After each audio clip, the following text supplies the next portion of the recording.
Film की कहानी शुरू होती है एक लैब से, जहां पर हम बेल नाम के एक साइंटिस्ट को देखते हैं जो अपने ही बनाए गए एक रोबोट से बातें कर रहा है। वो रोबोट जिसका नाम डेविड है, वो बेल से पूछता है कि आखिर मुझे तो आपने बनाया, लेकिन आपको किसने बनाया। इस पर बेल उसे बताता है कि इस सवाल का जवाब तो हर एक इंसान ढूंढ रहा है और जल्द ही वो लोग इस सवाल का जवाब ढूंढ लेंगे। और थोड़ी ही देर तक वो दोनों इसी तरह से बातें करते रहते हैं। बातों ही बातों में हमें पता चलता है कि डेविड बहुत ही ज्यादा घमंडी है, उसे अपने एडवांस रोबोटिक बॉडी पर बहुत ज्यादा घमंड है और सीन यहीं पर कट हो जाता है। अब फिल्म की कहानी आगे बढ़ती है और हमें सन 2104 का समय दिखाया जाता है। यहाँ पर हम एक स्पेसशिप को देखते हैं जो अंतरिक्ष में घूम रही थी, जिसके अंदर कुछ वैज्ञानिक सवार होते हैं जिन्हें पृथ्वी से किसी दूसरे ग्रह पर जीवन ढूंढने के लिए भेजा गया था। और उन्हीं लोगों में एक और रोबोट मौजूद था जिसका नाम वॉल्टर होता है, जो उसी शिप पर मौजूद सारे लोगों के लिए ही काम करता है। दरअसल उन लोगों को किसी एक ग्रह पर जाना है जिसके लिए उन्हें कम से कम 7 साल का समय लगेगा और इस दौरान वॉल्टर उन लोगों की देखभाल करेगा,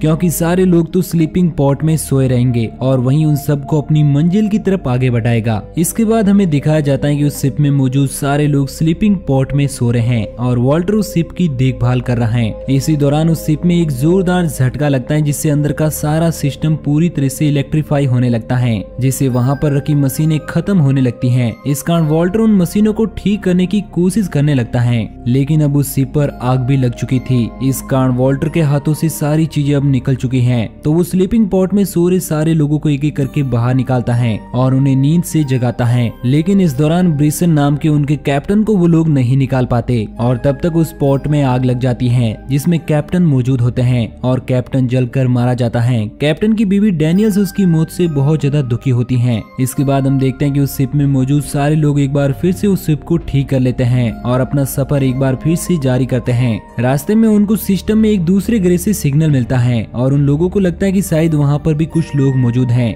जो कि हमारी तरह ही इंसान हैं और वो लोग हमें सिग्नल भेज रहे हैं। शिप में मौजूद सारे लोग अब उसी ग्रह की तरफ जाने का मन बना लेते हैं, क्योंकि उस ग्रह तक पहुँचने के लिए उनको ज्यादा टाइम नहीं लगेगा। इस कारण वो अब उस ग्रह की तरफ आगे बढ़ने लगते हैं और कुछ ही हफ्तों में वो लोग उस ग्रह के पास पहुँच जाते हैं। लेकिन वो लोग अपनी पूरी शिप को उस ग्रह पर नहीं उतारते, बल्कि शिप में मौजूद एक छोटे से यान में कुछ लोगों को सवार करके और वॉल्टर को उनके साथ उस ग्रह पर भेजते हैं। अब वॉल्टर के साथ और भी लोग मौजूद होते हैं जो उस ग्रह की जांच पड़ताल के लिए आगे बढ़ने लगते हैं। वो लोग देखते हैं कि ये ग्रह पूरी तरह से पृथ्वी जैसा ही है। यहाँ पर भी हरे भरे पेड़ पौधे हैं और ऑक्सीजन लेवल भी पृथ्वी जैसा ही है। इस कारण उन्हें सांस लेने में भी कोई दिक्कत नहीं हो रही थी। वो लोग वहाँ से थोड़ा सा और आगे बढ़ते हैं, लेकिन इधर हमें पता चलता है कि जो छोटा यान उस स्पेसशिप से नीचे उतरा था उसका कनेक्शन उस बड़े शिप से कट चुका है। इस कारण एक लड़की उस कनेक्शन को फिर से जोड़ने के लिए उसी छोटे यान के पास रुक जाती है और बाकी लोग वहाँ से आगे बढ़ जाते हैं। वो लोग वहाँ से आगे बढ़ते हुए उसी सिग्नल की तरफ चले जाते हैं। रास्ते में एक लड़का और एक लड़की वहीं पहाड़ों में जंगलों के बीच मिट्टी का सैंपल लेने लगते हैं। मिट्टी का सैंपल लेते वक्त जो लड़का वहाँ पर मौजूद था वो एक पेड़ के ऊपर पैर रख देता है, जिस कारण एक ब्लैक कलर का वायरस उसके कानों में चला जाता है, मगर इस बात की खबर उस लड़के को नहीं होती है।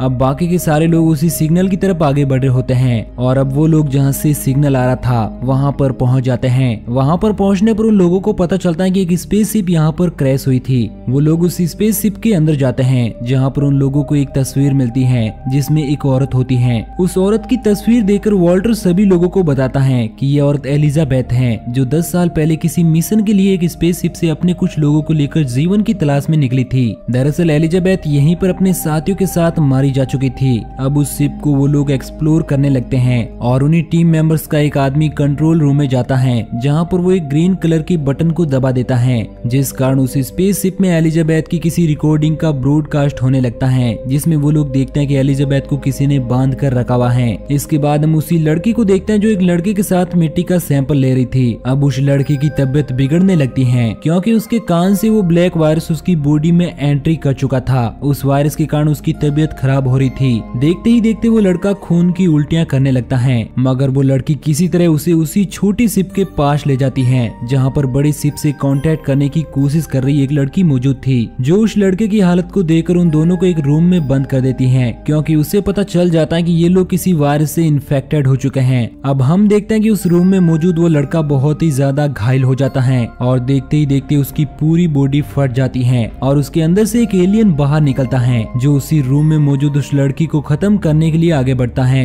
और वो उस लड़की को भी मार देता है। इसके बाद वो उस रूम को तोड़कर बाहर मौजूद उस लड़की को खत्म करने के लिए आगे बढ़ता है, लेकिन उस लड़की के पास एक गन मौजूद थी। वो उस गन को एलियन पर शूट करती है, लेकिन उसका निशाना चूक जाता है और गोली सीधे जाकर एक सिलेंडर पर लग जाती है, जिस कारण उस छोटे शिप में एक बहुत बड़ा ब्लास्ट हो जाता है, जिसमें एलियन के साथ साथ वो लड़की भी मारी जाती है। इधर हम बाकी के ग्रुप मेंबर्स को देखते हैं जो ब्लास्ट हो चुकी शिप को देखकर हैरान होते हैं। उन्हें समझ नहीं आता कि आखिर शिप ब्लास्ट कैसे हो गई। उन्हीं लोगों में मौजूद हम उसी आदमी को देख पाते हैं जिसके नाक में वो काला वायरस गया था। अब उसकी भी तबीयत बिगड़ने लगती है और देखते ही देखते उसकी बॉडी को भी फाड़कर एक और एलियन बाहर निकलता है, लेकिन वो एलियन वहाँ पर मौजूद लोगों पर अटैक नहीं करता और वो वहाँ से जंगल की तरफ भाग जाता है। इसके बाद बाकी के बचे हुए लोग उस बड़े शिप से कांटेक्ट करने की कोशिश करते हैं, लेकिन वो लोग इसमें सफल नहीं हो पाते। तभी वो लोग देखते हैं कि जंगल में भागा वही एलियन एक बार फिर से इन लोगों के बीच में आ चुका है, जो वहाँ पर मौजूद सारे लोगों पर अटैक करने की कोशिश करता है। ये देखकर वॉल्टर सभी को बचाने के लिए उस एलियन से भिड़ जाता है,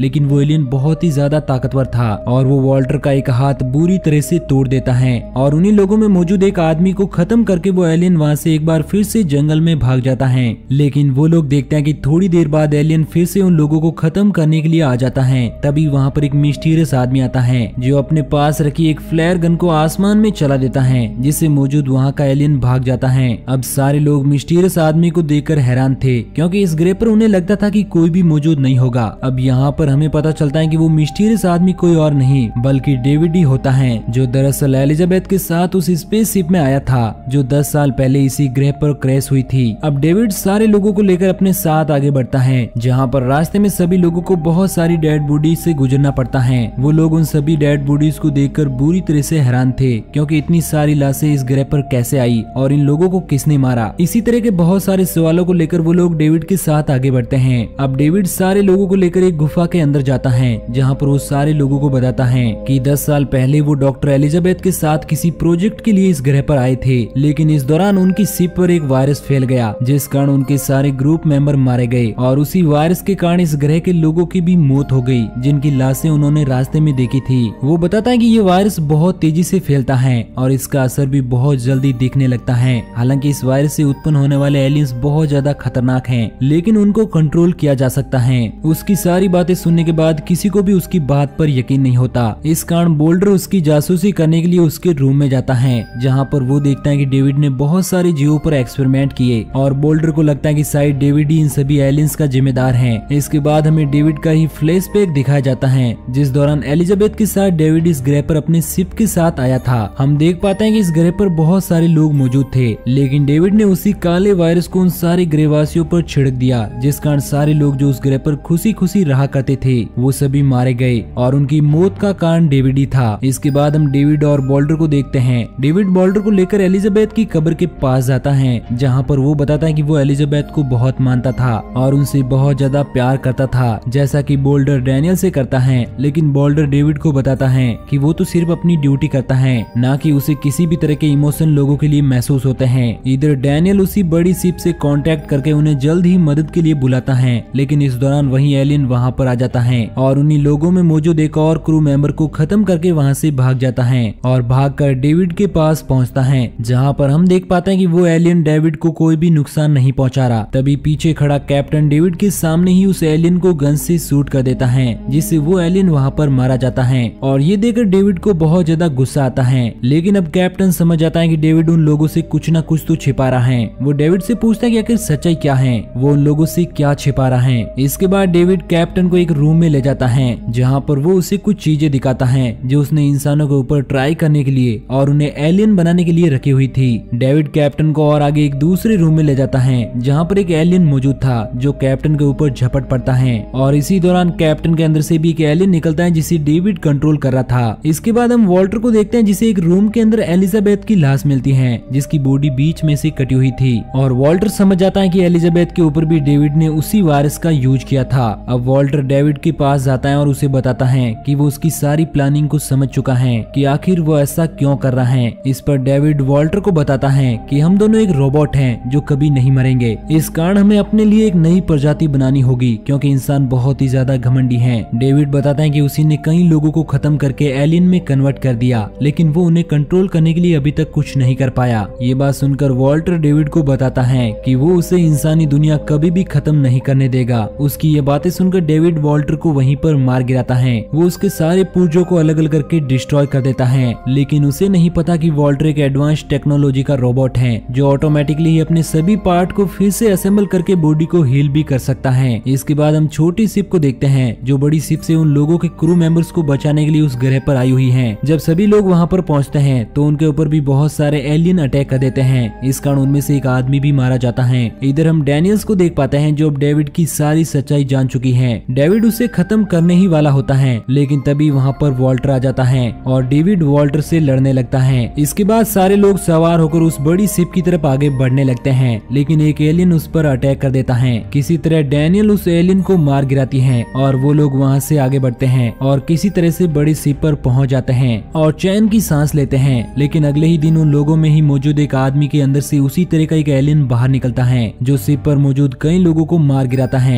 लेकिन इस बार भी डैनियल बड़ी बहादुरी दिखाता है और उस एलियन को भी खत्म कर देता है। इसके बाद हमें फिल्म का लास्ट सीन दिखाया जाता है जहाँ पर हम डैनियल को देखते हैं जो अपनी स्लीपिंग कॉट में सो रही है, जिससे वॉल्टर ही सुला रहा है। इस दौरान डैनियल नोटिस करते हैं कि वॉल्टर मुस्कुरा रहा है और वो समझ जाते हैं कि ये वॉल्टर नहीं बल्कि डेविड है। दरअसल वॉल्टर को डेविड ने वहीं पर खत्म कर दिया था और वो ही वॉल्टर बनकर उनके साथ यहाँ पर आया था। आखिर में हम देखते हैं कि डेविड अपने मुंह में से कुछ एलियन के डीएनए निकालता है और उन्हें वहीं पर रख देता है और इस तरह से ये मूवी यहीं पर एंड हो जाती है। तो दोस्तों आपको ये कहानी कैसी लगी नीचे कमेंट करके जरूर बताना और इसी तरह की कहानियों के डेली डोज के लिए हमारे चैनल को सब्सक्राइब जरूर करना।